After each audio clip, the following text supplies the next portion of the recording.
La actualidad del conocimiento, porque de su experiencia obtenemos beneficios. Vive sano, hablando con los expertos.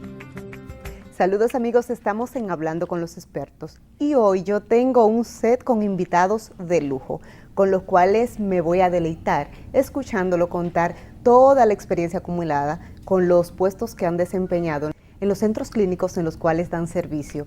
Hoy vamos a hablar de un tema que a veces entendemos que es un título a una enfermedad de los nuevos tiempos, pero sin embargo es una afección que muchas personas la padecen, la artrosis. 3 líderes de opinión en ortopedia nos acompañan para darnos luz y decirnos cuáles son las incidencias, los factores de riesgo y los tratamientos que se pueden implementar para llevar alivio a quienes padecen esta condición. El doctor Junior Herrera nos acompaña para darnos luz en este tema, además Marcelo Puello y Leinis Martínez, los 3 son ortopedas y van a hablarnos un poquito de la artrosis. Doctores, bienvenidos. Saludos. Gracias por sacar espacio en una agenda tan ajetreada como la que ustedes llevan día a día en los diferentes centros en los que están, para acompañar aquí al público de Vive Sano y responder muchas inquietudes que yo sé que las personas tienen con este padecimiento. Gracias a ti por la invitación, y realmente los ortopedas siempre que nos invitan, sobre todo donde hay una persona tan bella como tú, siempre nos cautivan y aceptamos. Ay, gracias, doctor. Doctor, cuando hablamos de artrosis en sí, ¿qué es esta condición? Bueno, la artrosis es el envejecimiento normal de una articulación, es la evolución natural que afecta a una articulación a medida que vamos madurando en edad. Pero también algunas personas jóvenes pueden padecer la artrosis, y básicamente es cuando ocurre por un accidente o ocurre un traumatismo alrededor de la articulación, que puede haber una fractura periarticular o intraarticular, y en algunos casos cuando en diferentes etapas de la vida ha habido un proceso infeccioso intraarticular, también se degenera más rápidamente el cartílago articular y se va a desgastar antes de tiempo. Cuando usted dice que es una condición que viene con los años, es decir, que no puede evitarse que una persona en un estadio en su vida padezca artrosis. Realmente se puede evitar dependiendo la calidad de vida que tenga, el peso, si puede controlar el peso, la actividad física que haga. Por ejemplo, en la vida militar, los militares que van a las diferentes academias, a las escuelas académicas militares, la actividad física con zapato inadecuado produce un trauma alrededor de las articulaciones grandes como cadera y rodilla, y entonces se acelera ese proceso degenerativo que se puede ver en una radiografía en más edad con relación a un paciente normal que no haya pasado por una academia militar. Eso mismo va a pasar con los diferentes atletas dependiendo de la actividad física que haga. Si su actividad física, por ejemplo en baloncesto, es en una cancha de cemento, esas articulaciones van a recibir mucho mayor cantidad de traumas que los que lo practican en cancha de tabloncillo, y así sucesivamente. Los atletas de distancia que tienen que correr sobre cemento, sobre terreno irregular, las articulaciones se maltratan más que los que corren en canchas de chebrón, y esos son factores que intervienen. Esto es el caso de los deportistas de alta competición. Y en este caso que estamos viviendo de la modernidad, que todos queremos estar fit, nos sometemos a entrenamientos muy fuertes sin tener los conocimientos de hasta dónde puede resistir nuestro esqueleto. ¿Qué tan delicado puede resultar eso? Cuando el entrenamiento no es supervisado y no está supeditado a una organización desde el punto de vista físico, y hasta en el tipo de zapatilla que utilice, las lesiones van a venir y van a ocurrir, y se va a desgastar también más rápidamente el cartílago, porque va a estar sometido a mucho más estrés y mucho más trauma. Modernamente, la mayoría de las compañías de calzado para atletas ha estudiado esa parte, y cada día se hace mucho más ergonómico, más biomecánico el calzado, y por eso tú ves que ahora tú puedes coger un calzado si es para caminar, si es para correr, si es para competencia, dependiendo del deporte que sea, y por eso se ha mejorado en cuanto a ese aspecto, y las lesiones son menores en ese sentido. Pero el común denominador, la persona en etapa productiva, también se afecta de acuerdo al peso y al calzado que utilice. Doctor Herrera, me encanta tener en el set especialistas con vasta experiencia local, porque a veces nos basamos en los estudios a nivel de la región y no tenemos ese punto focalizado de cómo andan las incidencias en el país de los padecimientos. En el caso de la artrosis, ¿cómo andamos en nivel de República Dominicana? Bueno, actualmente tenemos una incidencia alta en artrosis en pacientes tercera edad o envejecientes. ¿Cuál es el rango de edad más común? El rango de edad a partir de los 50, 60 años de edad, si no hay una actividad que precipite la artrosis, como dijo mi compañero, el doctor Puello, en los militares, atletas, en algunas enfermedades propias que pueden precipitar a la artrosis. Esta se muestra en edad temprana. Los pacientes que normalmente presentan artrosis son aquellos que son envejecientes, que pertenecen a la tercera década de edad. Inician presentando dolor local, dificultad de la movilidad, que son los principales síntomas que se aprecian. El dolor es característico, es típico de este tipo de padecimiento. Los dolores en el caso de las rodillas, los hombros, los codos, en todas las articulaciones, las caderas. Exacto. Lo que se llama a veces que dicen, no, por la edad lo que tengo es reumatismo, puede ser una artrosis que debe tratarse. Es algo que se confunde mucho, porque el paciente puede tener artrosis de cadera y rodilla y entiende que es una enfermedad reumática. Y cuando observamos un paciente, nos llega a la consulta de 60, 65 años, que llega con una postura de flexión del tronco, con una marcha claudicante o entiéndase cojera, el paciente entiende que tiene una enfermedad reumática y no es así. Lo más frecuente es que nos encontremos con una enfermedad articular degenerativa como la artrosis u osteoartritis. Cuando el paciente llega a consulta, doctor Martínez, con los síntomas propios de la artrosis, ¿cuáles son los medios que utiliza el ortopeda para hacer, como medio diagnóstico para diagnosticar la enfermedad? Lo primero es un buen examen físico, es la parte primordial, la base. Hacer el examen físico, examinar el paciente, hacerle la anamnesis, interrogar al paciente, obtener la mayor cantidad de datos posibles. Y luego con una radiografía simple, cuando ya tenemos una impresión diagnóstica, con una radiografía simple de la articulación podemos llegar a un diagnóstico conclusivo. A lo largo de la vida hay cosas que a veces no percibimos que pueden degenerar en condiciones como esta. Personas que por lo general viven cayéndose con frecuencia, se dan golpes en las rodillas y dejan esos golpes acumulados. ¿Puede esto ser perjudicial a la larga? Claro que sí. Hay lesiones que se producen en la adolescencia, en la infancia, y se producen lesiones en el punto donde se origina el crecimiento de la cabeza del fémur. Eso se conoce como epifisiolisis. Y muchos adultos nos llegan con la historia de haber recibido un trauma en su infancia, en la adolescencia, y sus padres no le dieron el seguimiento, no le llevaron a su médico, y el paciente cursó su edad adulta temprana sin dolor, pero cuando llega a los 40, 50 años, se nos presenta con una deformidad de la cadera que hoy se conoce, produce un pinzamiento, y ese pinzamiento hoy está demostrado que daña el cartílago y produce una osteoartrosis de la cadera. Bien, perdón. Déjame abundar. Primero, con relación a la artrosis y la artritis, que el tipo de dolor se diferencia. En el paciente artrítico el dolor es permanente en cualquier articulación, y en la artrosis el dolor ocurre generalmente cuando hay un periodo de reposo de varias horas, y al momento de incorporarse el dolor se presenta. Y la gente dice, no, pero desde que yo caliento el cuerpo se me mejora el dolor, porque es un problema mecánico de la articulación.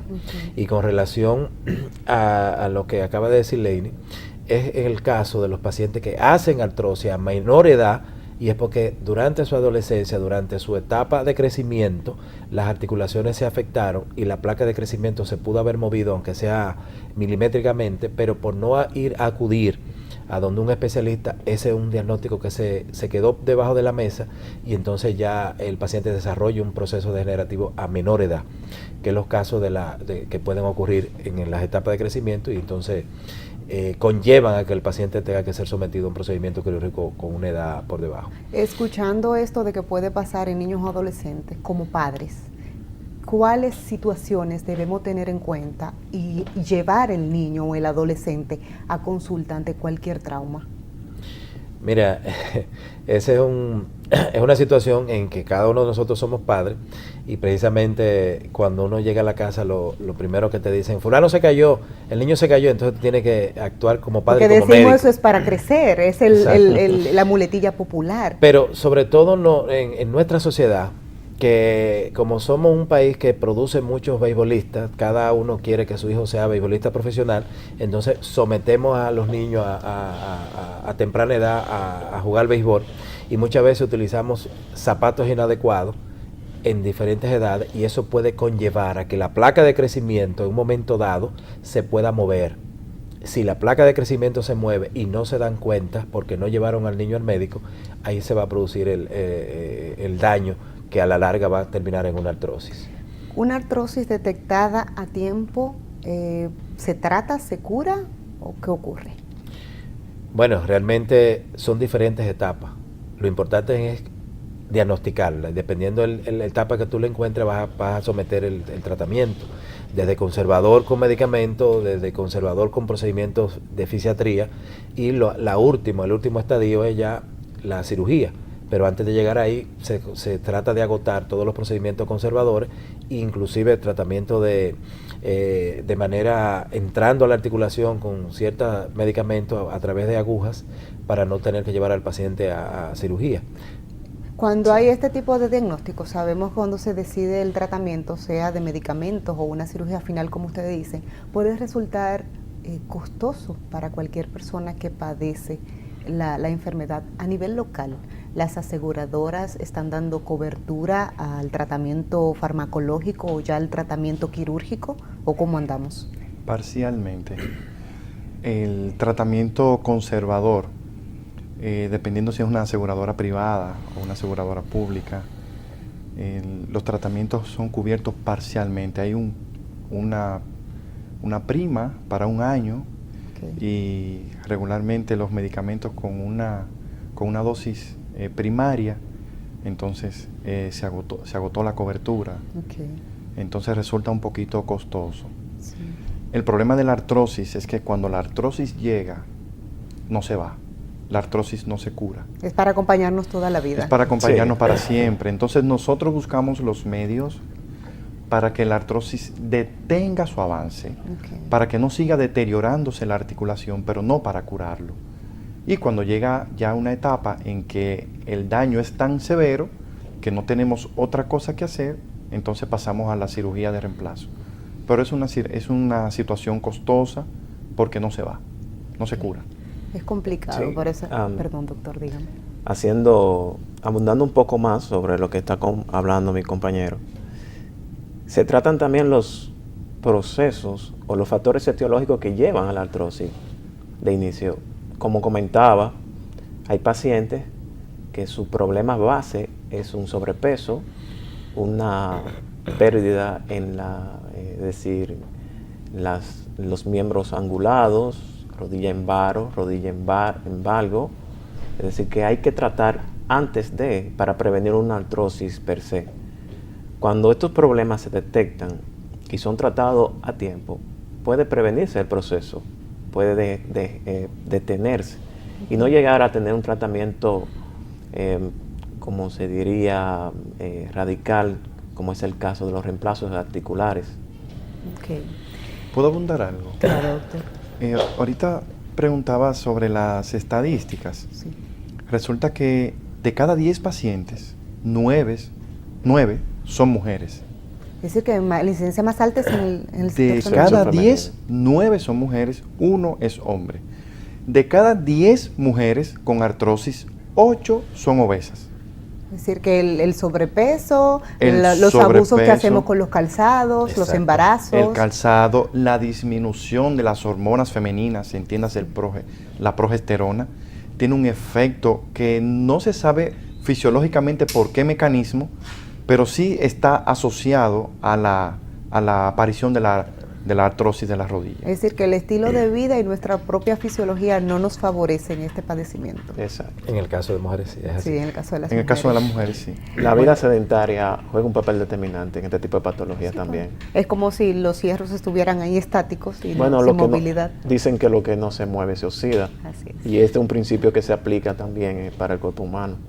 El sedentarismo no solamente provoca o estimula a la aparición de enfermedades sistémicas como la diabetes, la hipertensión, sino que también biomecánicamente la articulación de las rodillas, de la cadera y la demás pueden llegarse a verse afectadas por este tipo de situación. Y hay algo importante, y es que las articulaciones no reciben nutrición de sangre, sino del líquido que las baña.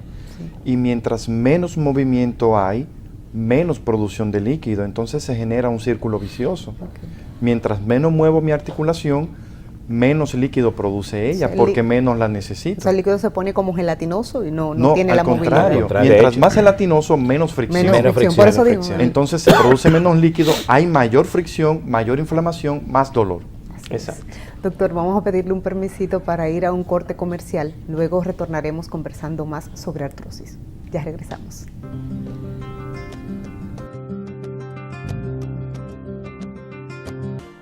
La conducta segura se aprende. En Intelseguro ofrecemos una cartera de servicios adecuada a su necesidad de protección.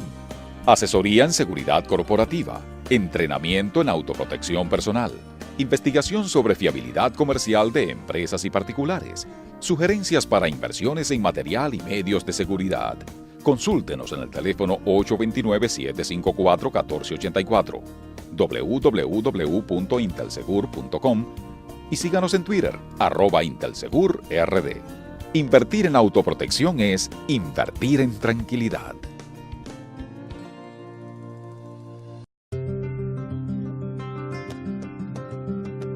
Aquí estamos de regreso conversando en Hablando con los expertos de Vive Sano sobre artrosis. El doctor Leonis Martínez nos acompaña, el doctor Marcelo Puello y el doctor Junior Herrera, quienes son ortopedas, líderes de opinión en estos padecimientos que afectan a gran parte de la población y, como hablábamos antes de la pausa, una alta incidencia en el sexo femenino. Doctores, hablábamos antes de que el sobrepeso es uno de esos factores predisponentes a que aparezca la artrosis, pero ¿y en el caso de las personas no obesas, pueden padecerlo? Pueden padecerlo, no en el número exponencial como ocurre con las personas obesas, pero sí los pacientes delgados, dependiendo de la actividad física que hagan, el trabajo que hagan, pueden padecer artrosis. Y son los menos, pero sí los hay. Perdón, doctor. Sí, hay un porcentaje pequeño de un número de pacientes que lo va a padecer por su herencia, por su factor genético.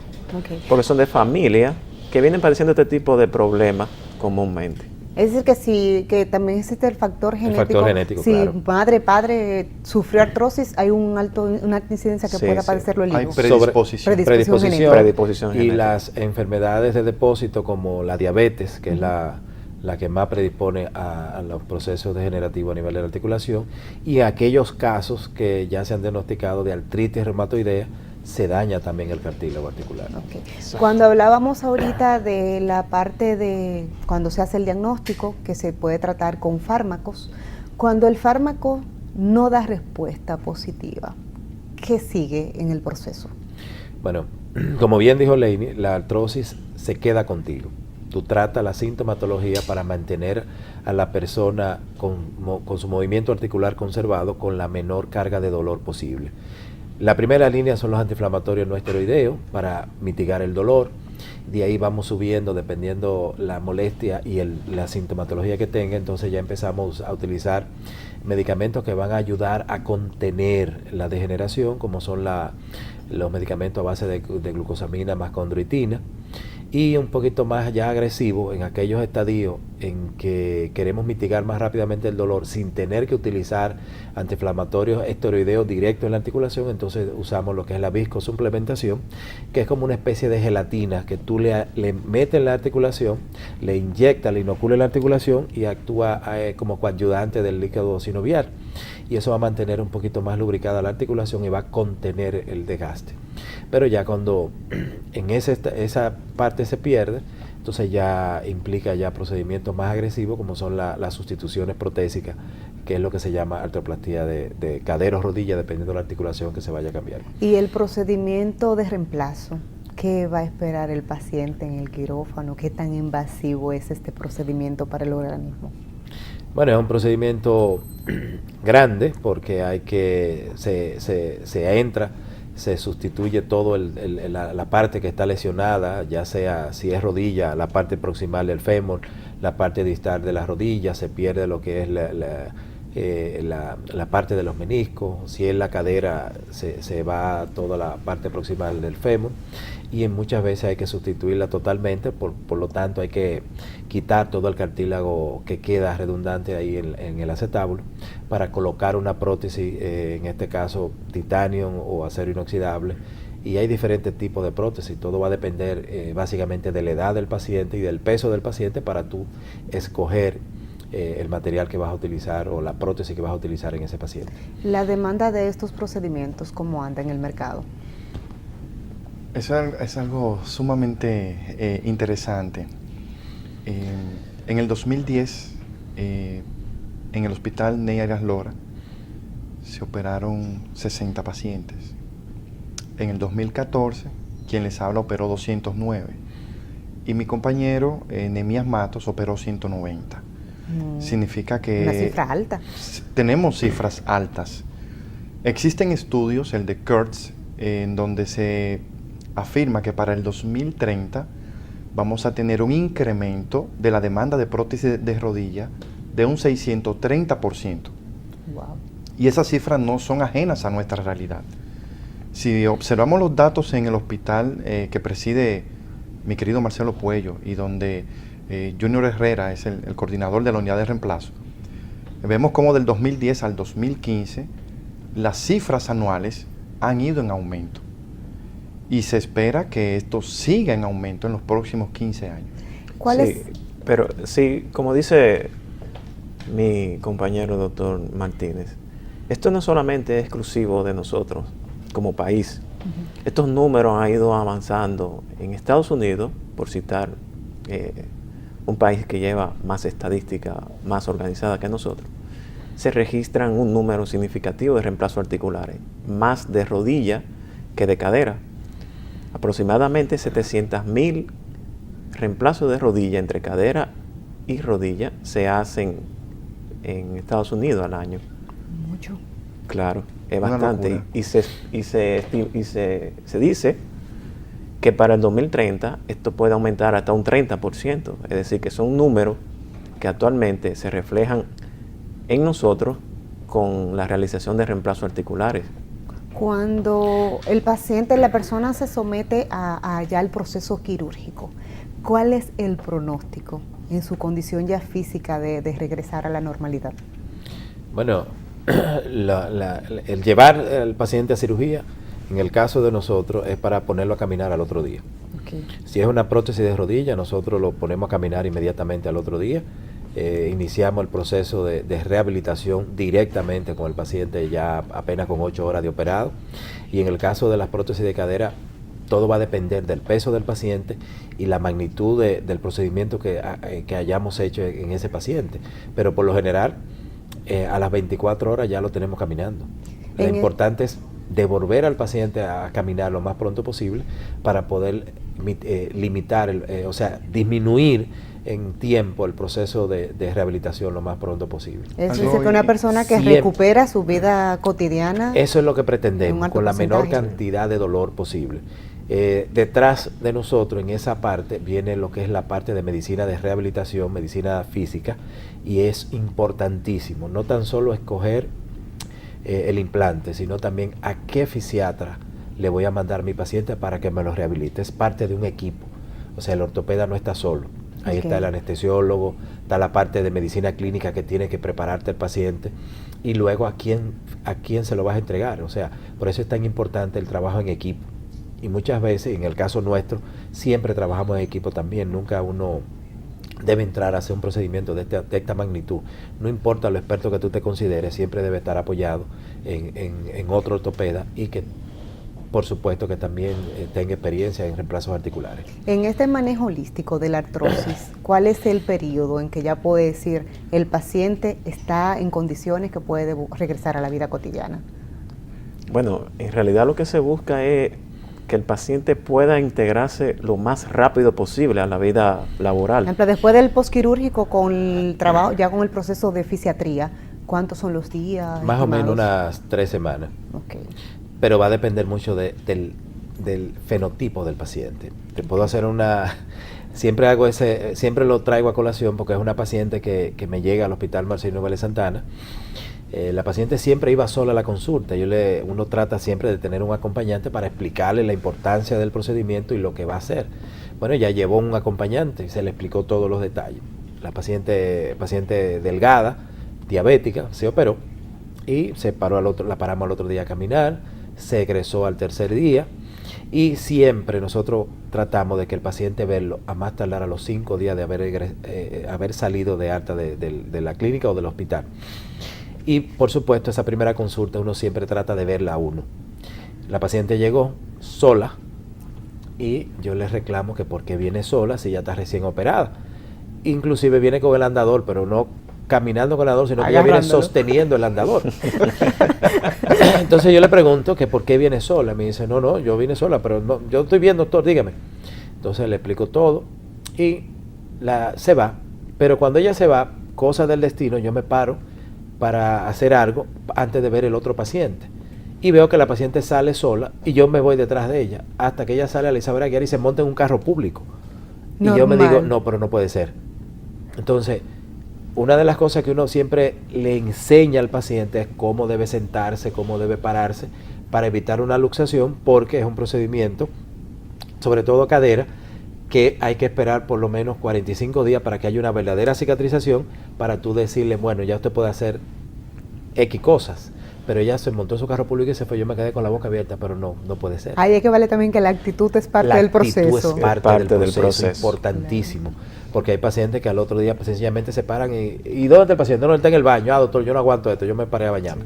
Y después de esos 45 días que usted menciona, que ya afianza que el proceso está en un estadio de recuperación casi completa, ¿hay un proceso de profilaxis, de chequeo preventivo constante? ¿Cada qué tiempo tiene que volver el paciente donde el ortopeda para esa revisión?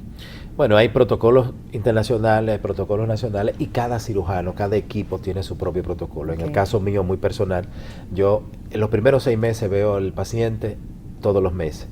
Y en las primeras 4 semanas lo veo semanalmente, veo a mi paciente, ya sea cadera o rodilla. Y luego que pasan esas 4 semanas, entonces ya lo empiezo a ver cada 30 días hasta completar los 6 meses. Y es cuando ya definitivamente le digo, mira, ya nos vemos en el año que viene.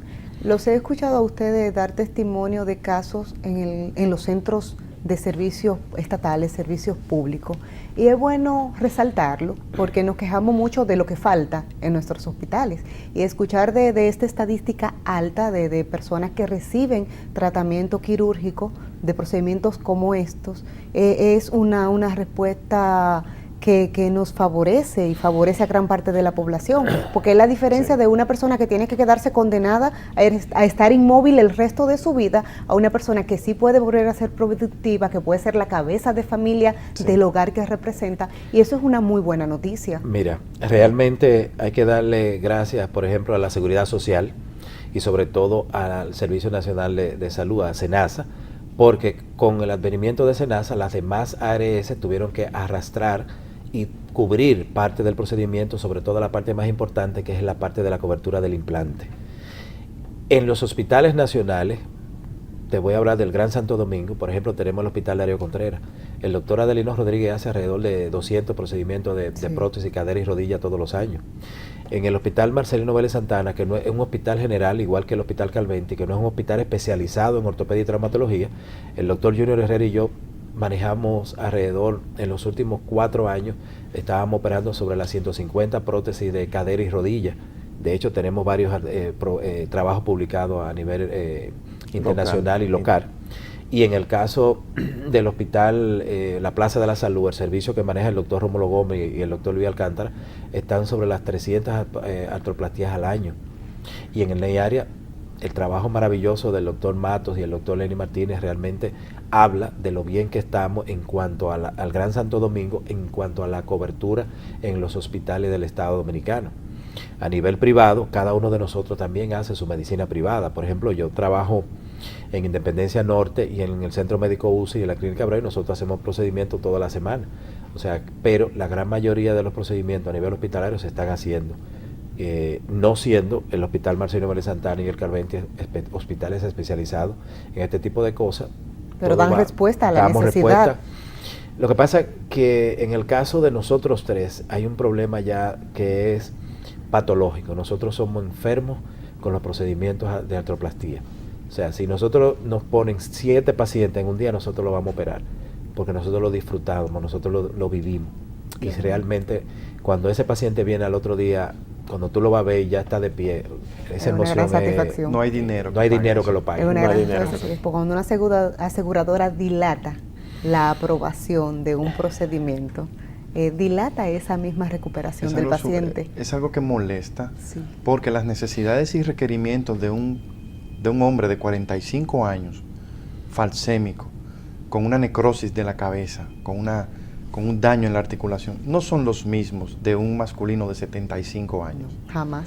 Y no puedo pensar en el mismo implante, aunque sea la misma compañía que me provea el implante. Los requerimientos del paciente, las necesidades y la actividad y la demanda biomecánica no será igual. No será igual. El procedimiento no tiene el mismo tratamiento. La patología usualmente va a jugar un papel muy determinante en la elección del implante. Como dice mi compañero, la elección del implante, la patología de base, si es traumática o no, porque ese es otro punto. Hoy en día nosotros tenemos un índice de fractura de cadera bien alto y eso juega un papel determinante en la viabilidad del paciente. Pues resulta que se habla de que un paciente con una fractura de cadera está encamado y el encamamiento prolongado puede generar otros tipos de problemas que se añaden a la patología infecciones de base. Y demás. Y que comprometen la vida del paciente. Comprometen la vida y del encarecen los servicios que ofrecen las prestadoras. Correcto. No, exacto. Aumentando el famoso día cama. Doctores, a mí me gustaría, después de escuchar todas estas respuestas que ustedes han dado con tanto conocimiento de causa, que dejen un mensaje preventivo a la población de cómo evitar llegar a padecer artrosis, que no tengamos que terminar, que no aumentemos la incidencia que hay en el país de personas que padecen esta condición. ¿Qué cambiar en nuestro estilo de vida? Bueno, básicamente control del peso, actividad física que sea supervisada, porque entonces ahora está muy de moda los gimnasios, pero hay que ir al gimnasio, hay que hacer ejercicio, pero debe estar supeditado a una supervisión para evitar lesiones y sobre todo tener control del peso corporal. El uso inadecuado de zapatos, también esa es una parte que hay que también tratar de utilizarlo solamente en el momento social que se va a hacer y en el otro momento usar los zapatos que sean un poquito más cómodos, en el caso de las mujeres. Sí, para nosotros las mujeres eso es un mensaje como que siempre nos pone a pensar, ¿y qué hacemos? ¿Cómo nos mantenemos esbeltas y altotas? ¿Algo más, doctores, que quisieran agregar en esta parte de recomendaciones preventivas? Bueno, en la actualidad, en la parte tecnológica, nos ha llevado a tener una vida un poco sedentaria. Sí. Esto juega también un poco en el que es la artrosis, en este tipo de patología. Tratar de ejercitarse, pero como dice mi compañero, bajo disciplina y una supervisión calificada. Hay personas que dicen que tienen un horario de trabajo que no le permite hacer el ejercicio, que duran muchas horas o manejando o en una oficina muchas horas sentada. ¿Hay algunas recomendaciones durante el día que se puedan hacer para que nuestras articulaciones no sufran tanto? Bueno, lo importante es sacar el momento, sacar el tiempo para ir al gimnasio o para hacer la actividad física que tú puedas hacer. En cuanto a la parte del trabajo, todo va a depender qué tipo de trabajo tú hagas. En el que trabajes en una oficina mucho tiempo, lo ideal es que de vez en cuando se pare, que estire las articulaciones, una postura correcta al momento de sentarse sobre todo, porque así como se lastiman las articulaciones de peso, también se lastiman las articulaciones de la espalda y eso conlleva también a procesos degenerativos en las facetas articulares y ahí viene el dolor de espalda por una posición inadecuada. Algo importante también es subir escaleras. Okay. Ayuda mucho la articulación de la rodilla y la articulación patelofemoral. Okay. La articulación de la patela y el fémur. Y a todos los pacientes tienen derecho a documentarse. Documentense, investiguen quién es su médico, qué experiencia tiene su médico, cómo se ha capacitado su médico, qué tanto estudia y se actualiza su médico. Todo paciente tiene derecho a eso. Eso es vital. Y un paciente documentado es un paciente con mejores resultados en un tratamiento. Es importantísimo eso. Sí, eso es así. Así es. Doctores, mil gracias. Esta visita de ustedes es un compromiso, no sé si ustedes ya lo asumieron, Claro. a pasar de vez en cuando por acá y compartir esas buenas nuevas y compartir cómo andan las estadísticas y cómo andan los padecimientos que a veces evolucionan y hay nuevos tratamientos para poder combatirlo y tener mejor calidad de vida. Es un compromiso. Es un compromiso. Ustedes amigos, gracias por el favor de su compañía. Recuerden, quiéranse, consiéntanse, tiempo de calidad con los más importantes, la familia. Feliz resto del día y hasta la próxima entrega de su espacio Vive Sano. Elizabeth Gutiérrez, como cada semana, feliz de haberles hecho compañía. Hasta la próxima.